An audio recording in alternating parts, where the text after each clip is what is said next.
The general boasted with unwavering confidence, claiming exclusive knowledge that only elite Navy SEALs possessed. His smug expression evaporated instantly when she returned the signal with perfect precision. Before we begin, make sure to subscribe to the channel and comment where you're watching from. General John Smith stood at the head of the conference table, his broad shoulders squared beneath his impeccable uniform. The fluorescent lights of the Joint Special Operations Command briefing room in Virginia cast harsh shadows across his weathered face as his hands moved with practiced precision. His fingers danced through the air, demonstrating a complex sequence of hand signals to the 20 assembled officers, who watched with rapt attention. "Only 12 men alive know this extraction protocol," he declared, his voice carrying the weight of authority and unmistakable pride. His cold blue eyes swept across the room, barely acknowledging the quiet woman in the corner. "This is what separates the elite from the rest of you." Lieutenant Sarah Johnson sat in her usual spot at the far end of the table, her navy blue uniform pristine but unremarkable. As the administrative specialist assigned to document the meeting, she blended seamlessly into the background, just another fixture in the room. Like the American flag standing in the corner, or the tactical maps lining the walls. Her hands moved steadily across her notebook, taking meticulous notes as she had done countless times before. The general continued his demonstration, his movements becoming more elaborate. "This sequence has saved lives in situations you couldn't imagine," he boasted, directing his words to the younger officers who hung on every gesture. "When you're deep behind enemy lines, this is the difference between coming home or not." Sarah's pen never faltered, her expression remaining neutral, as years of practice had taught her. To anyone watching, she appeared focused solely on her administrative duties. Yet beneath her calm facade, a storm raged. Her trained eyes recognized every gesture in the general's sequence, the altitude indicator, the extraction timing, the personnel count, movements she had performed herself in snow-covered mountains 3 years earlier. Her fingers twitched almost imperceptibly as the general completed his demonstration. He had deliberately omitted the final movement, the confirmation signal that would acknowledge receipt of the extraction request, the very signal that had never come for her team on that fateful night. The scar above her collarbone seemed to burn beneath her collar as memories threatened to surface. Sarah forced them down, maintaining her mask of invisibility. Lieutenant Davis glanced her way from across the table, perhaps noticing something in her posture, but she avoided his gaze. The general clasped his hands behind his back, satisfaction evident in his stance. "This knowledge is power, gentlemen," he said, completely unaware that the unassuming woman in the corner knew not only his precious signal, but also the dark truth behind it. General John Smith's words hung in the air, like a gauntlet thrown down before the assembled officers. "If anyone here recognizes this sequence, you've either broken security protocols, or you're one of the best operators in disguise." His smirk betrayed his absolute certainty that no one would respond.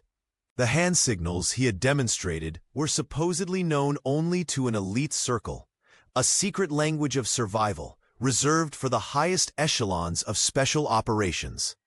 The conference room fell silent.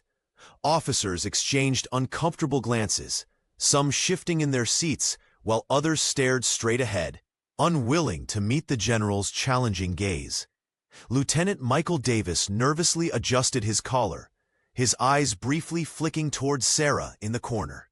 Lieutenant Sarah Johnson remained motionless for several heartbeats, her administrative notepad balanced perfectly on her lap. The pen in her hand trembled almost imperceptibly, not from fear, but from the rush of memories flooding back.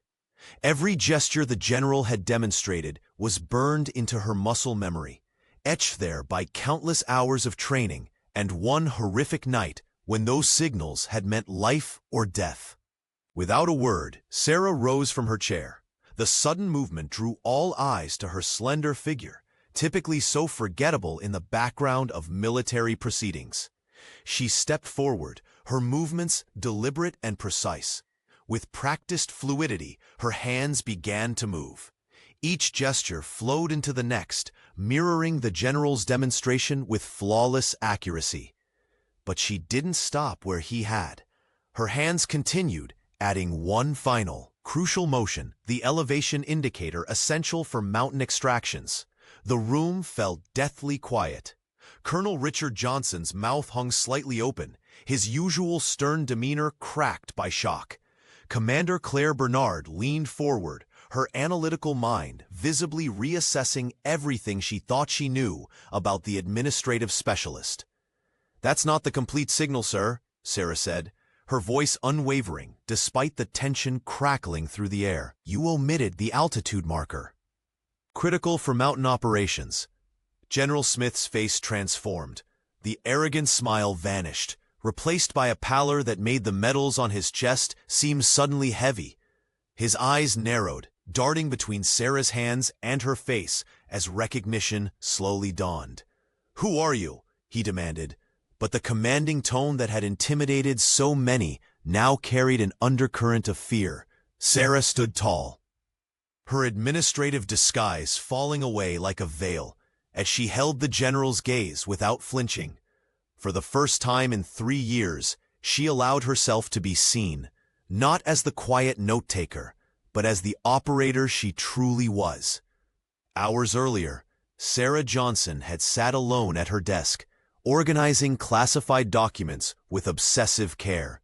Each folder was meticulously arranged, each paper perfectly aligned, a system only she fully understood. 3 years at the Navy's Joint Special Operations Command in Virginia had taught her how to be invisible, efficient, reliable, and utterly unremarkable. She had perfected the art of blending into the administrative background, becoming the person officers looked through rather than at. The fluorescent lights hummed overhead as she sorted through tactical assessments she had drafted herself. Though her insights came from years of field experience, her colleagues assumed they were merely well-researched compilations. She preferred it that way. Anonymity was her armor now, but October 17th always brought memories she couldn't suppress. The date loomed on her desk calendar like an accusation. 3 years to the day. Her fingers trembled slightly as she filed the last document, betraying the composure she worked so hard to maintain. Her hand drifted to the almost invisible scar above her collarbone, a souvenir from a mission that never officially happened. The thin, pale line was barely noticeable to others, but to Sarah, it burned like a brand. She could still feel the biting cold of the mountains, hear the static-filled radio calls as extraction was repeatedly denied. The scar was a permanent reminder of the night when her identity and her team were erased from the record. She glanced at the framed photograph on her desk, innocuous to passers-by, showing only a group of hikers on a mountain trail. Only she knew these were her teammates, captured during their last moment of peace before Operation Obsidian Dagger. Captain Martin's confident smile, Lieutenant Brown's serious expression, Sergeant Weber's characteristic thumbs up, all gone now, existing only in her memories and this single photograph disguised as a casual hiking trip. Sarah took a deep breath and straightened her uniform. The administrative specialist persona settled back over her like a well-worn disguise. She checked her watch, 1700 hours. Most officers would be leaving soon, but she would stay late as always, using the quiet hours to continue her real mission. Tonight, General Smith would be preparing for tomorrow's inspection, unaware that the quiet lieutenant organizing his briefing materials was also methodically building the case that would expose his betrayal. Sarah's fingers brushed against her tablet, hidden in her desk drawer, the device containing 3 years of painstakingly gathered evidence. Tomorrow would change everything. But for now, she returned to her administrative tasks, invisible once more. Lieutenant Michael Davis approached Sarah's desk with a stack of reports tucked under his arm. His brow furrowed as he noticed her distant expression. "You all right, Johnson? You look like you've seen a ghost." His voice carried genuine concern, something rare in the sterile halls of the Joint Special Operations Command. Unlike most officers at the Virginia base, Davis had always treated her with respect. Where others saw just another administrative specialist, someone to fetch coffee and file papers, he recognized competence and dedication in her work. "Just a headache," Sarah replied, her fingers instinctively tightening around the small prescription bottle on her desk. The label indicated they were for migraines, but both she and her military doctor knew the truth. They were for phantom pains from wounds the Navy couldn't officially acknowledge. Wounds from a mission that, according to all records, never happened. Davis set the reports down carefully, his eyes lingering on the medication before meeting her gaze. "Third one this week," he observed quietly. "The medical bay might have something stronger if you need it." Sarah shook her head, tucking the bottle into her drawer. "These work fine, just need to stay hydrated." The lie came easily after 3 years of practice. The lieutenant leaned against her desk, lowering his voice. "General Smith's inspection is tomorrow. Colonel Johnson is already breathing fire, making everyone recheck their uniforms twice." A small smile crossed his face. "Though I suspect you're the only one who could tell him his shoes need polishing and survive." Despite herself, Sarah felt the corner of her mouth twitch upward. "The colonel respects efficiency. I just happen to be efficient." "You're more than that," Davis said, his tone shifting to something more serious. "The tactical protocols you revised last month, Commander Bernard mentioned they were the most comprehensive she'd seen in years." Sarah kept her expression neutral. Though her heart quickened, she'd been careful to disguise her specialized knowledge, but perhaps not careful enough.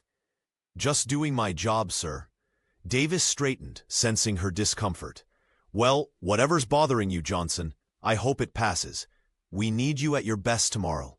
His worried glance lingered as he added, "Smith's bringing his entire entourage. It'll be quite the show." As he walked away, Sarah exhaled slowly. Tomorrow would indeed be a show, just not the one anyone expected. Her hand drifted unconsciously to the nearly invisible scar above her collarbone as she turned back to her computer, continuing preparations for a confrontation 3 years in the making. As the afternoon crawled by, Sarah's shoulders ached from hours hunched over classified documents. The Joint Special Operations Command building hummed with activity. Officers bustling between meetings, while she meticulously organized intelligence reports that would never bear her name. Near the water cooler, 2 young lieutenants chatted loudly, oblivious to her presence just around the corner. Sarah recognized them immediately. Fresh academy graduates assigned to tactical assessment review. "These new protocols are actually useful for once," the taller one said, flipping through a folder marked with red security stripes. "The extraction contingencies are brilliant. Must be from one of those expensive contractors." His companion nodded enthusiastically. "No way this came from in-house admin. Those desk jockeys wouldn't know the first thing about field operations." Sarah's hand froze mid-motion, a paperclip pinched between her fingers. The irony cut deeper than they could possibly know. The tactical assessments they praised so highly had been entirely her work, drawn from lessons written in the blood of her team in those snow-covered mountains 3 years ago. She'd spent countless nights perfecting those protocols, incorporating hard-won knowledge that only someone who had carried dying teammates through enemy territory could understand.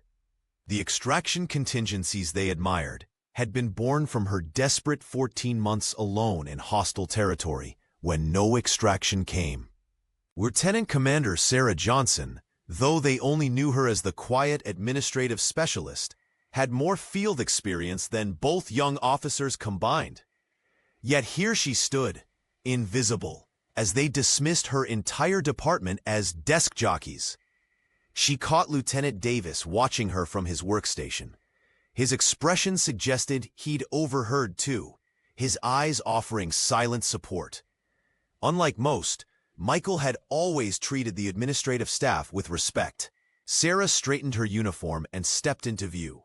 The officers immediately stiffened, unsure if she'd heard them. "Gentlemen," she said calmly, "those assessments need to be returned to secure storage by 1700 hours." Her voice betrayed nothing of the storm beneath. "Yes, ma'am," they mumbled, suddenly finding the floor fascinating. As they hurried away, Sarah returned to her desk, refusing to let their ignorance undermine her resolve. Tomorrow, General Smith would face the truth she'd spent 3 years documenting. Her fallen teammates deserved justice, and no amount of institutional disrespect would deter her from delivering it. Recognition meant nothing. The mission, exposing the man who had abandoned 6 loyal operators to die, was everything. Sarah tucked a loose strand of hair behind her ear and continued her work, the perfect picture of unremarkable efficiency. The Joint Special Operations Command building had nearly emptied as the day shift ended. Lieutenant Commander Sarah Johnson remained at her desk long after others had departed, methodically filing the last of her reports. Only when the hallways fell quiet did she allow herself the detour she made every year on this date. The memorial wall stood in a secluded corridor, its polished granite surface gleaming under soft lighting. Sarah approached it with reverence, her footsteps echoing in the emptiness. Her fingers traced across the cold stone until they found the section she sought, a space where 6 small stars had been etched, representing operatives lost in a mission too classified to name. 3 years today, she whispered, her voice barely disturbing the silence. The administrative specialist's normally perfect posture shifted, shoulders squaring as military bearing broke through her carefully constructed facade.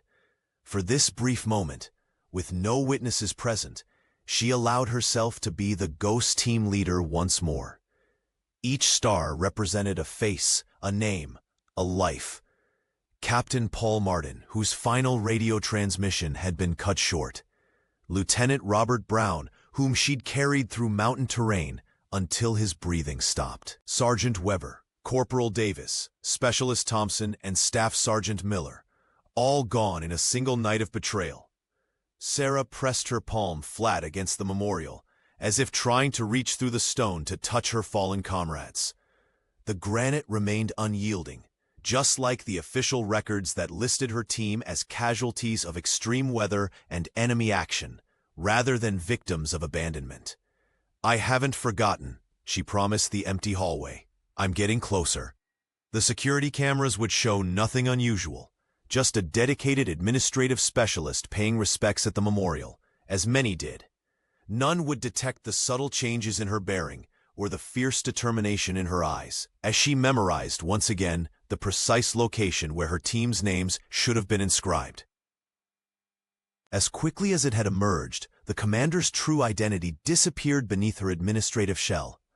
Sarah adjusted her glasses, smoothed her uniform, and resumed the unremarkable posture that had made her invisible to the very people who had once trained alongside her.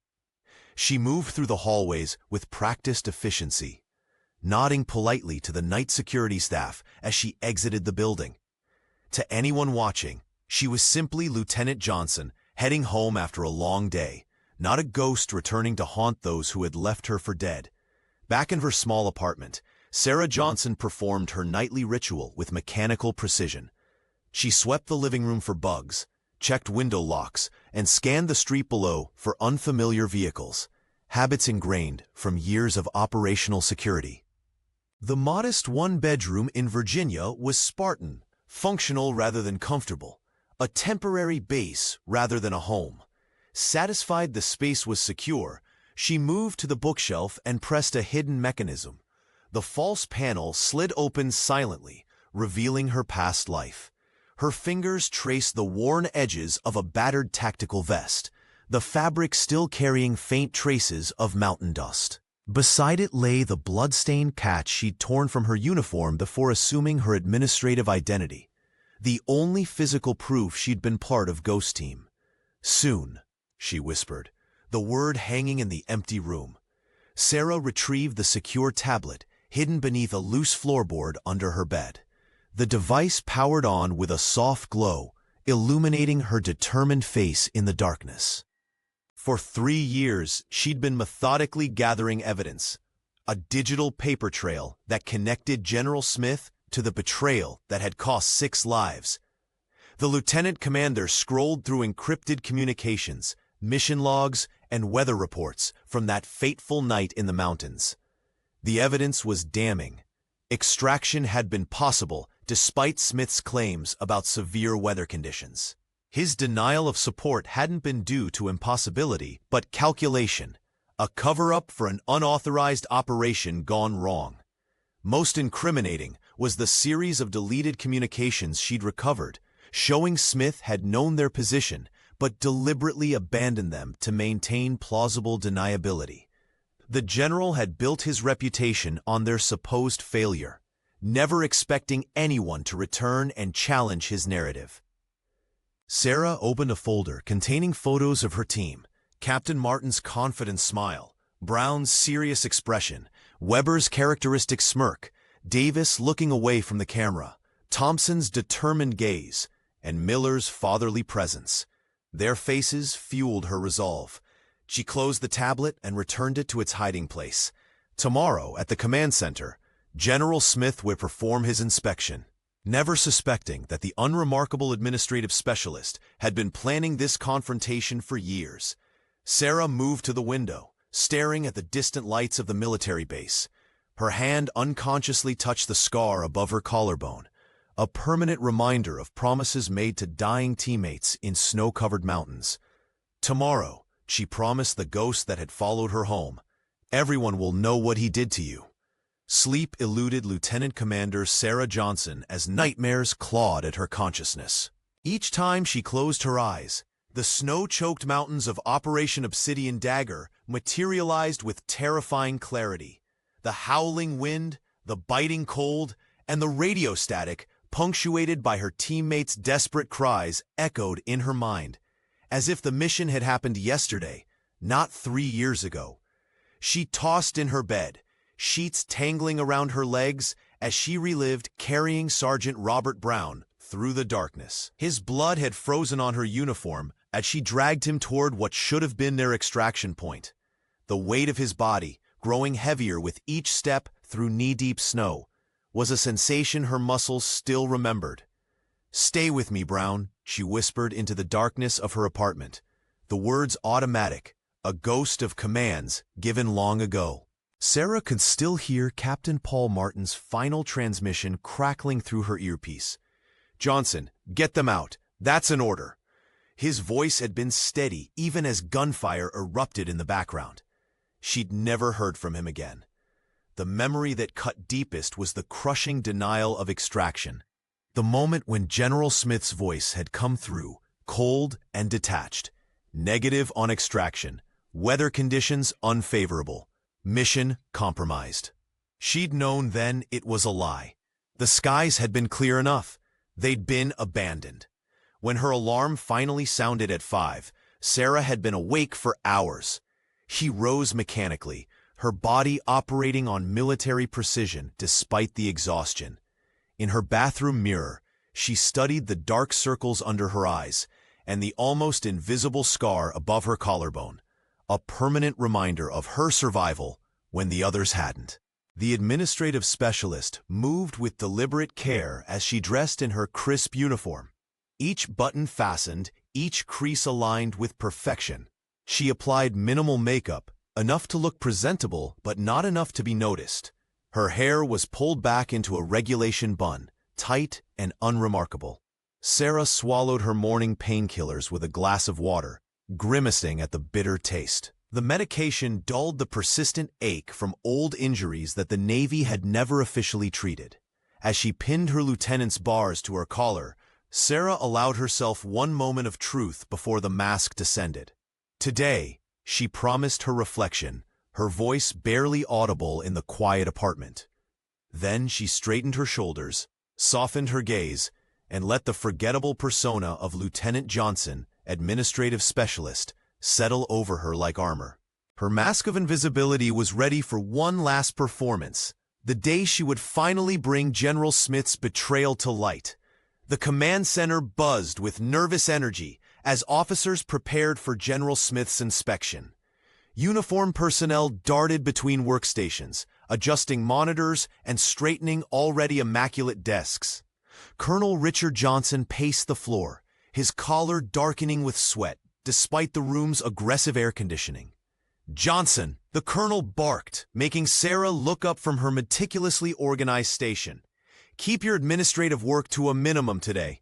Just stay out of the way." He tugged at his uniform jacket, eyes constantly flicking toward the entrance. "The general doesn't need to be bothered with support staff details." Sarah nodded with practiced deference.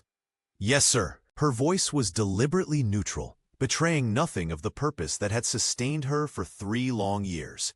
She watched the colonel move on, barking similar instructions to others he deemed unworthy of the general's attention. She took her usual seat in the corner, the perfect vantage point to observe without being observed. The position had served her well since her return to Virginia's Joint Special Operations Command. From here, she could document everything while remaining essentially invisible. Across the room, Lieutenant Michael Davis fumbled with a tactical assessment report, his hands betraying a slight tremor. The young officer had always been kind to her, one of the few who bothered to learn her name rather than simply referring to her as admin or specialist. When their eyes met, he looked genuinely distressed. Sarah offered him a reassuring smile. "You'll do fine," she said quietly, as he passed her station. "Your operational analysis is solid." "Thanks," he whispered back, visibly relaxing. "Smith has a reputation for eating lieutenants alive."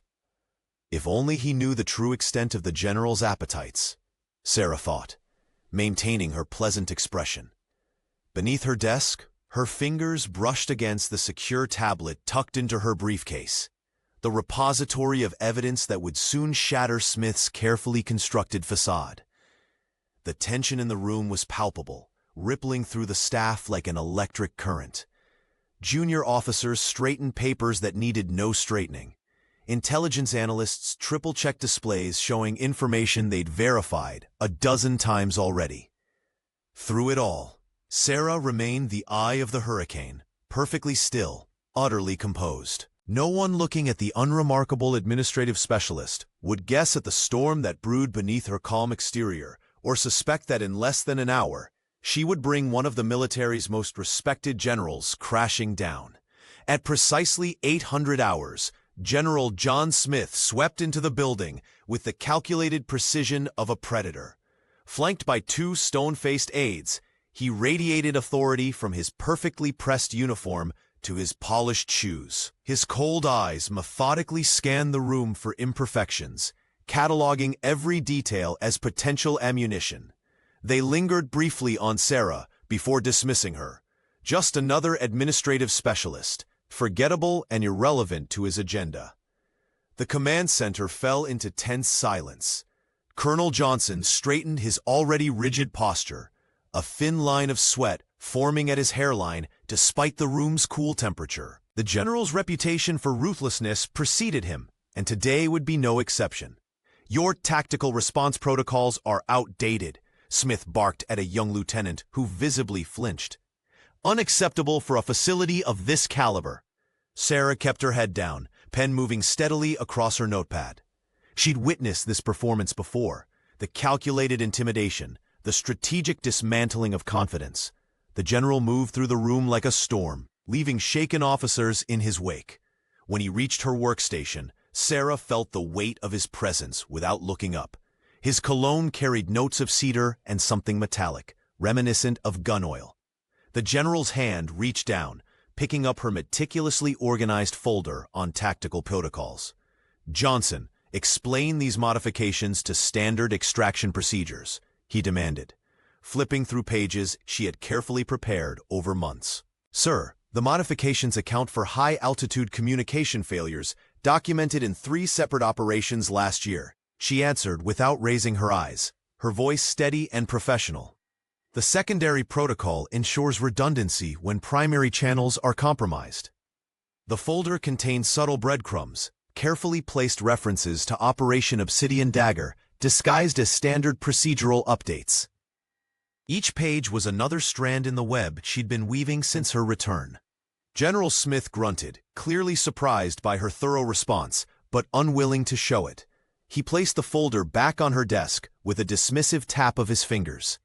"At least someone here understands basic protocol," he muttered, before moving on to his next target. Lieutenant Davis caught her eye from across the room, offering a subtle nod of respect. Commander Bernard watched the interaction with narrowed eyes, her analytical mind clearly picking up on undercurrents others missed. Sarah returned to her notes, allowing herself the smallest smile. The general had just handled the very evidence that would undo him, examining it without seeing the trap hidden in plain sight. The first phase of her plan was complete.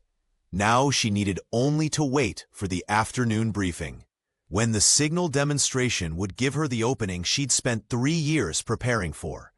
In the briefing room, Lieutenant Commander Sarah Johnson settled into her customary corner position, notebook balanced perfectly on her knee. She'd mastered the art of invisibility, a skill that had once saved her life in snow-covered mountains, and now served her equally well in sterile conference rooms. The administrative specialist kept her eyes down, pen moving steadily across the page while recording every detail. Around her, officers shifted uncomfortably in their chairs. Captain Reynolds tugged at his collar, while Major Wilson's foot tapped an anxious rhythm against the floor. General John Smith paced at the front, his voice cutting through the room like a blade as he methodically dismantled their security procedures. "This base's perimeter protocols are outdated by at least 18 months, the general announced, his tone dripping with disdain. "I've seen better security measures at shopping malls."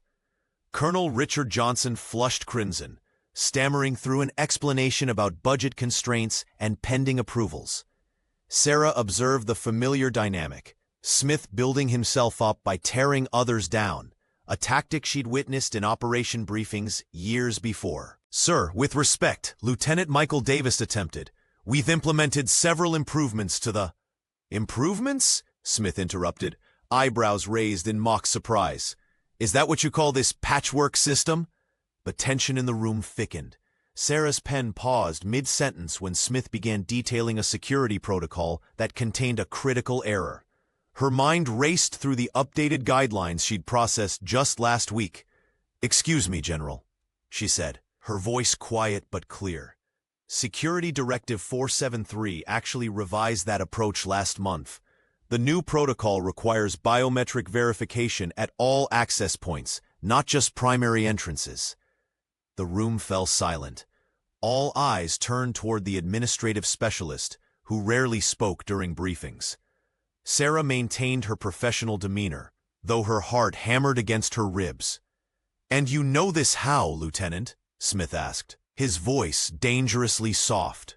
"I processed the directive updates, sir. They came through with Admiral Davis's authorization codes." She met his gaze steadily, her expression revealing nothing of the storm beneath. The general's eyes narrowed, studying her with newfound attention. Sarah recognized the look. He was searching for weaknesses, inconsistencies, anything that might explain how a mere administrative officer could challenge his expertise. "Well," he finally said, his smile not reaching his eyes, "it seems someone's been paying attention. Commendable, Lieutenant." He paused, deliberately glancing at her nameplate. "Johnson, is it?" Sarah nodded once, knowing he'd remember her name now, exactly as she intended. As the briefing continued, she felt Commander Claire Bernard's analytical gaze from across the room, assessing and recalculating. The first crack in her carefully constructed facade had appeared, precisely on schedule.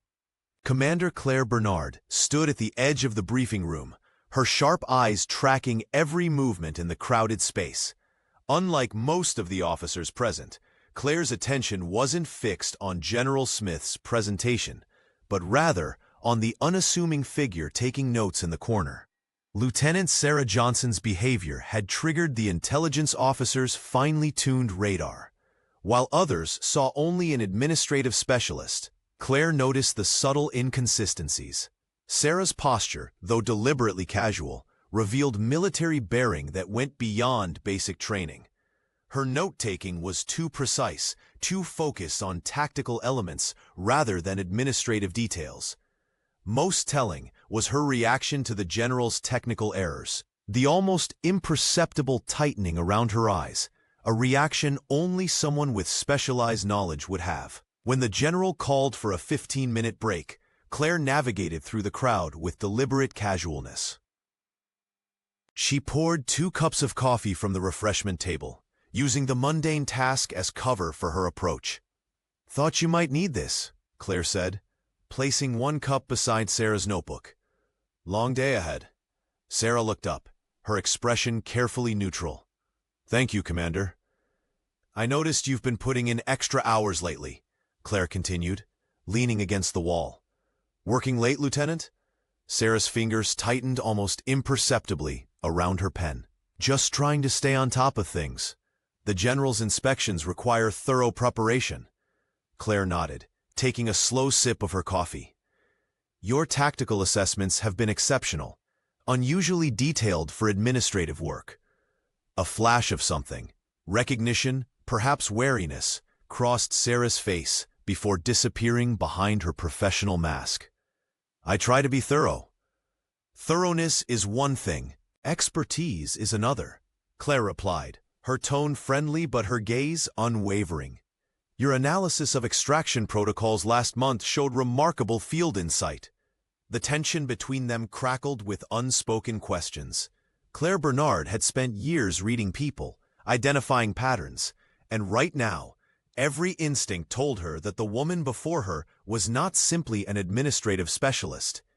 Sarah met her gaze steadily. "I take my job seriously, Commander." "As do I," Claire responded with a slight nod. "And part of my job is noticing when things don't quite add up." The warning bell signaled the end of the break. Sarah gathered her materials with practiced efficiency, her movements economical and precise. "We should get back," she said, her voice carefully modulated. Claire stepped aside, allowing Sarah to pass. "Of course. We'll continue this conversation another time, Lieutenant." The afternoon session commenced with a palpable tension hanging in the air. Officers shifted uncomfortably in their seats as General John Smith strode to the front of the briefing room, his chest puffed out with the confidence of a man accustomed to unquestioned authority. The fluorescent lights caught the polished stars on his uniform as he cleared his throat. "Now, gentlemen and ladies," he added with a perfunctory nod toward the few women present, "we'll discuss classified operations protocols." His voice carried that particular blend of condescension and self-importance that had become his trademark among the ranks. Sarah Johnson kept her eyes fixed on her notebook, pen poised with practiced steadiness despite the storm brewing inside her. She knew what was coming. October 17th. The date burned in her mind like a brand. 3 years ago, the general continued, we lost an elite team during Operation Obsidian Dagger. He paused dramatically, scanning the room to ensure he had everyone's attention. A textbook example of how even the best-trained operators can fall victim to unpredictable weather conditions and overwhelming enemy forces. Sarah's jaw clenched so tightly, she feared her teeth might crack. The administrative specialist watched as Smith painted vivid pictures of howling mountain winds and unexpected enemy reinforcements, describing a tragedy that had been unavoidable and despite our best extraction efforts. Each word was a knife twisting in her gut. The mission hadn't been compromised by weather or superior enemy forces. Her team, her family, had been abandoned, left to die when extraction became politically inconvenient. Colonel Johnson nodded solemnly at the general's account, while Lieutenant Davis glanced around the room with a furrowed brow, something about the narrative clearly not sitting right with him.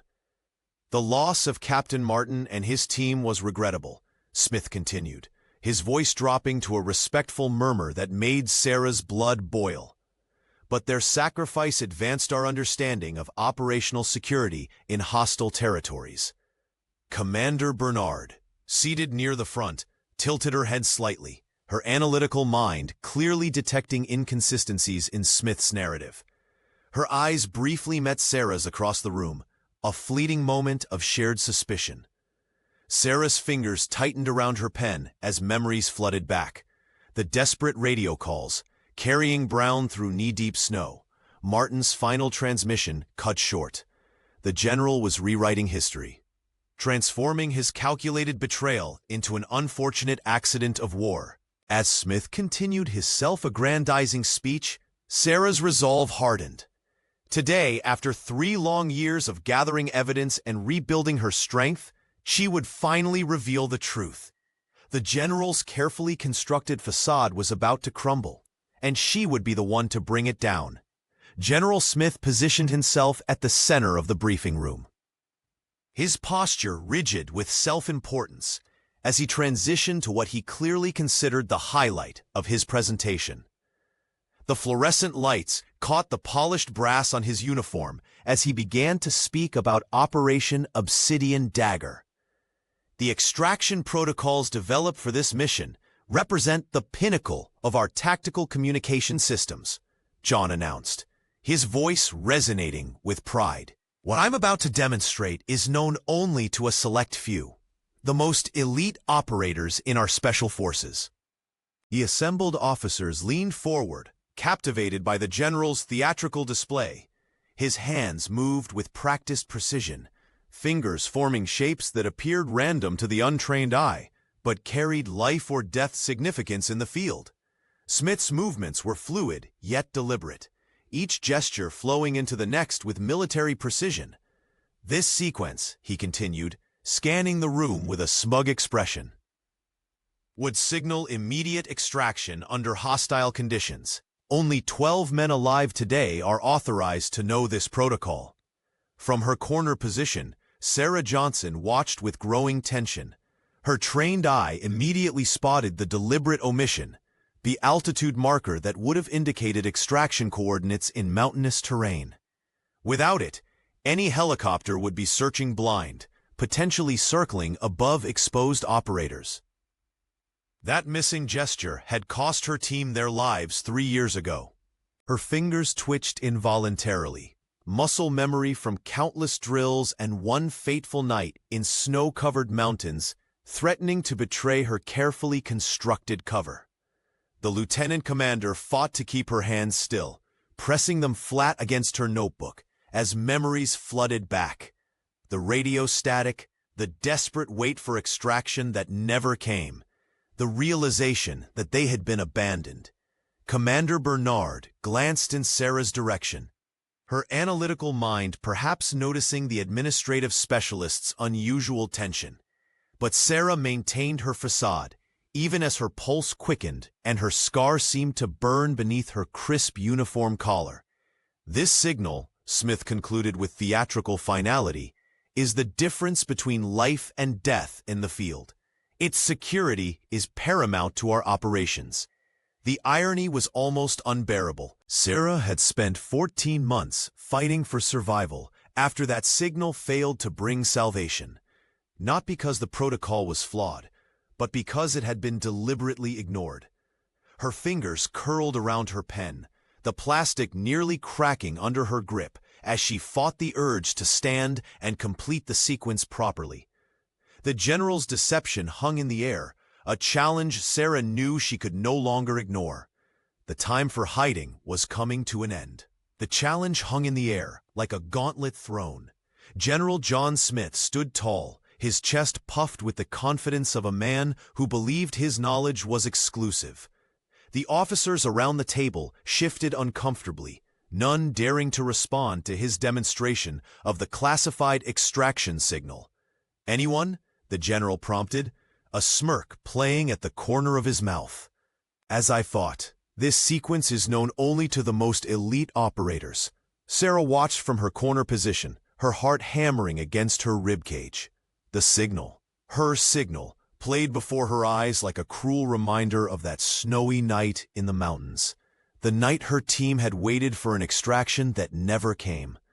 The signal was incomplete, missing the crucial altitude marker that would have guided the helicopter through the treacherous mountain terrain. Without conscious thought, Sarah rose from her chair.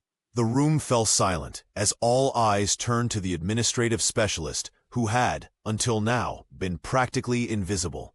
Her movements were fluid, precise, muscle memory taking over as her hands formed each gesture with military precision. When she reached the point where Smith had stopped, she continued, adding the missing altitude marker with deliberate emphasis. The conference room erupted in gasps. Commander Claire Bernard's eyes widened in recognition, her analytical mind quickly connecting dots that had eluded her for years. Lieutenant Davis stared at Sarah as if seeing her for the first time, his expression a mixture of awe and confusion. "That's not the full signal, sir," Sarah said, her voice ringing with an authority that had been dormant for 3 years. "You omitted the altitude marker, critical for mountain extractions." The general's face drained of color, his complexion shifting from confident tan to ashen gray in seconds. His mouth opened, then closed, like a fish suddenly removed from water. The room temperature seemed to drop 10 degrees as the implications settled over the assembled officers.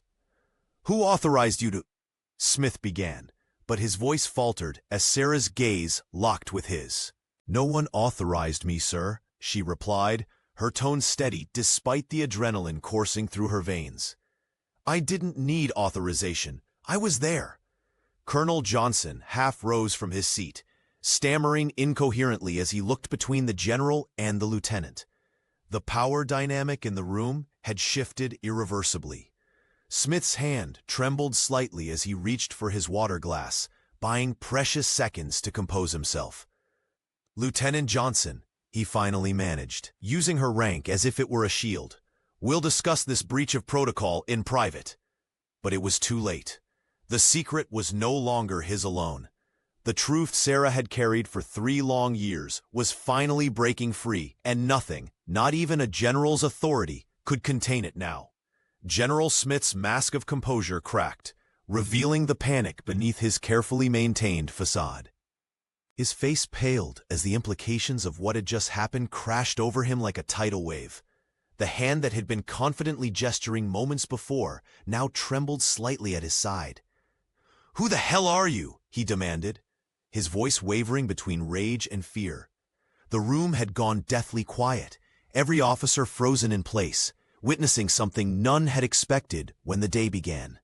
Lieutenant Commander Sarah Johnson stood tall, her administrative persona falling away like a discarded cloak. With deliberate movements, she removed her glasses, tucked them into her breast pocket, and squared her shoulders. The transformation was remarkable. Her posture shifted from the unassuming specialist to a combat-hardened operator. Even her eyes seemed different, sharper and more focused, as if she'd finally allowed her true self to emerge after years in hiding. "Lieutenant Commander Sarah Johnson, Ghost Team Leader, Operation Obsidian Dagger," she stated, her voice clear and unwavering. "Reported killed in action 3 years ago, along with my entire squad." Colonel Richard Johnson's jaw dropped, his usual composure completely shattered. Several officers exchanged shocked glances, while Lieutenant Davis stared at Sarah with dawning recognition in his eyes. Sarah reached into her uniform pocket and withdrew a weathered, blood-stained patch. The fabric was faded, but the insignia remained clear, the mark of an elite unit that officially didn't exist. With practiced precision, she placed it on the conference table, the soft thud echoing in the silent room.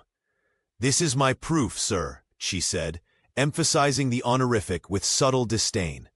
"The only thing I managed to bring back from the mountains after you denied our extraction." General Smith's eyes fixed on the patch, his complexion now ashen. "This is absurd," he stammered, but the conviction had drained from his voice. "That operation was classified. The team was lost to enemy action and weather conditions." "No, sir," Sarah countered, her calm demeanor a stark contrast to his growing agitation. "We were abandoned, left to die when the mission parameters changed and our presence became inconvenient."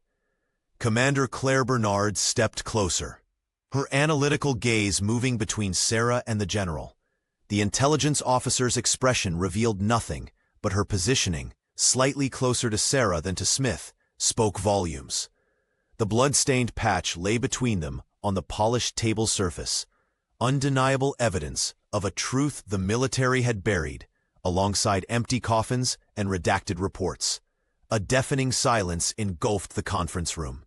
Every officer sat frozen, their eyes darting between General John Smith and Lieutenant Commander Sarah Johnson, trying to process the seismic revelation that had just occurred. The administrative specialist they'd overlooked for years was actually a ghost, a decorated special operations leader presumed dead.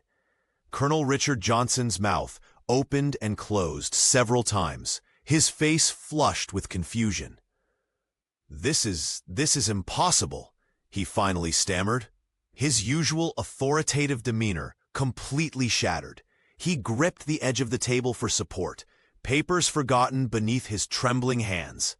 Across the room, Lieutenant Michael Davis stared at Sarah with dawning recognition. "I remember you now," he said, his voice cutting through the tension.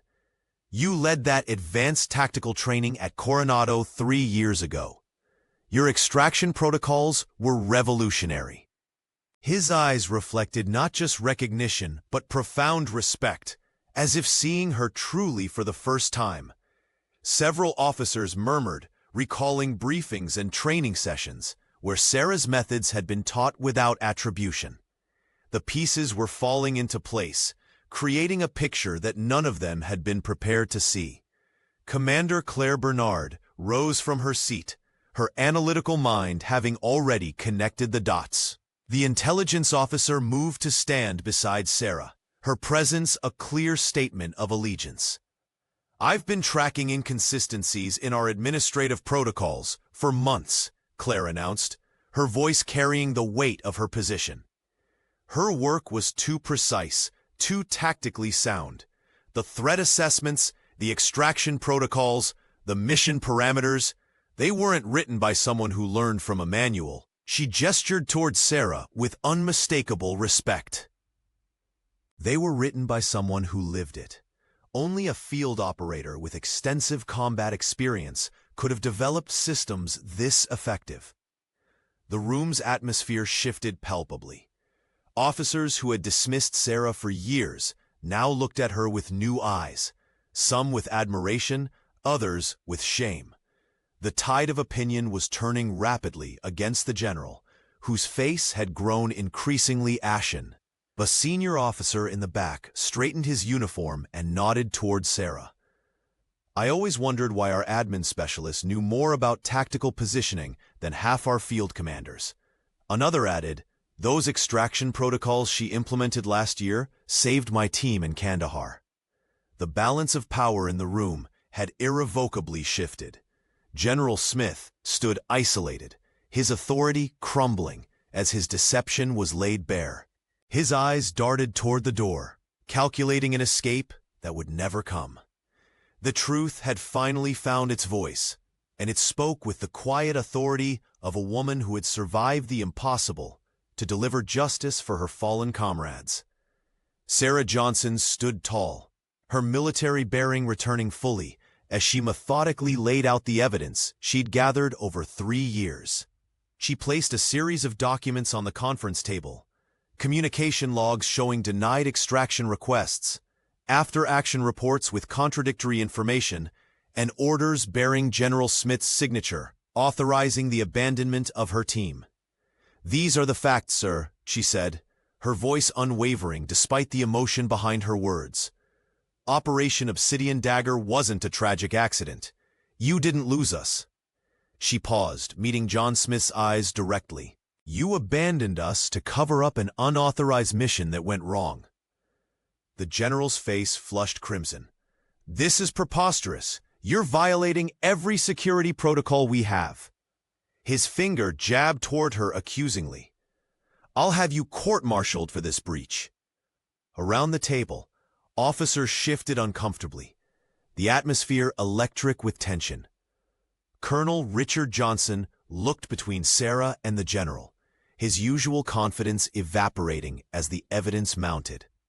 The extraction point was compromised, Smith insisted, his voice rising. Weather conditions made rescue impossible. Sarah slid forward a weather report from that night. Clear skies, sir, and our emergency beacon was active for 72 hours. Her tone remained professionally detached, but her eyes burned with 3 years of contained fury. I carried Lieutenant Brown for 8 miles before he died in my arms. The general's hands trembled slightly as he shuffled papers, desperately searching for a rebuttal. These documents are classified. Your possession of them is illegal. Commander Claire Bernard stepped forward, her analytical mind having already processed the implications. If she's who she says she is, and this evidence strongly suggests she is, then we betrayed her, not the other way around. The intelligence officer's voice carried weight as she turned to face the other officers. The Navy abandoned one of our own. Lieutenant Davis stood up, his loyalty now firmly with Sarah. Sir, I recognize her now. She was in the training briefings before that mission. We all thought she died with her team. The room fell silent as the truth settled over them. The hierarchy of trust that had defined their careers was irrevocably shattered. Junior officers looked at their superiors with new eyes, wondering what other lies they'd been told. Admiral Susan Davis, who had been quietly observing from the doorway, finally spoke. General Smith, you are relieved of duty pending investigation. Her voice was calm, but carried absolute authority. Lieutenant Commander Johnson, I believe the Navy owes you and your team a formal apology and much more. The silence in the room was deafening as Sarah Johnson stood tall, her military bearing fully visible now that she'd shed her administrative disguise. With unwavering voice, she began naming each member of her fallen team. Captain Paul Martin, our communications specialist. He had 3 daughters he never got to see grow up. Her voice caught slightly. Lieutenant Robert Brown, our medic. He saved my life twice that night, before... She paused, collecting herself. Sergeant Michael Weber, demolitions expert. He could disarm anything with just a paperclip and sheer determination.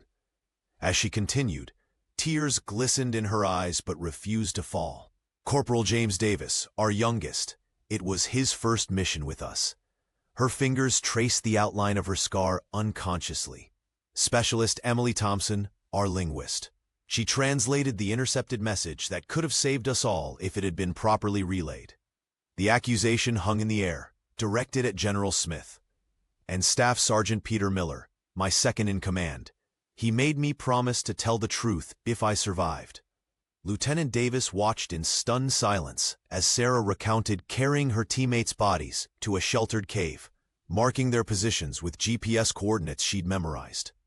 Her voice cracked when she described surviving 14 months alone in hostile territory, subsisting on minimal rations and evading enemy patrols. I crossed 3 mountain ranges with a shattered collarbone and internal injuries, she said, her eyes never leaving Smith's face.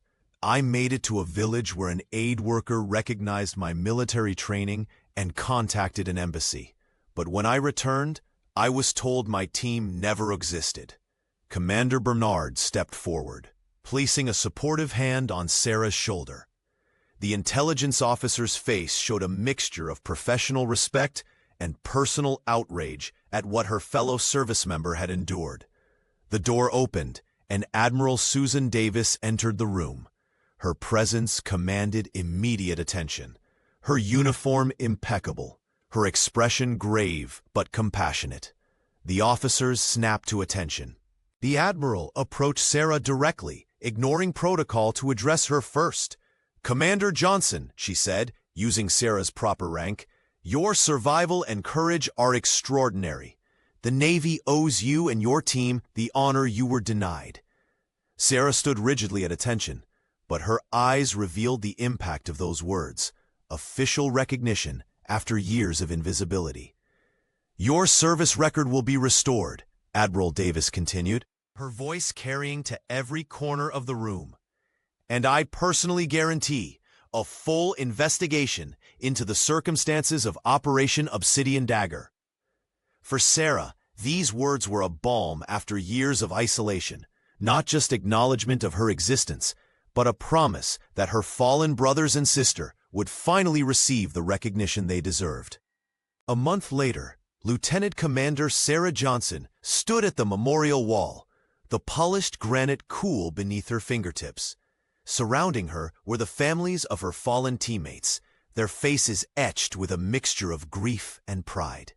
6 new names had been engraved in the stone, each letter a testament to sacrifices that had gone unacknowledged for 3 years.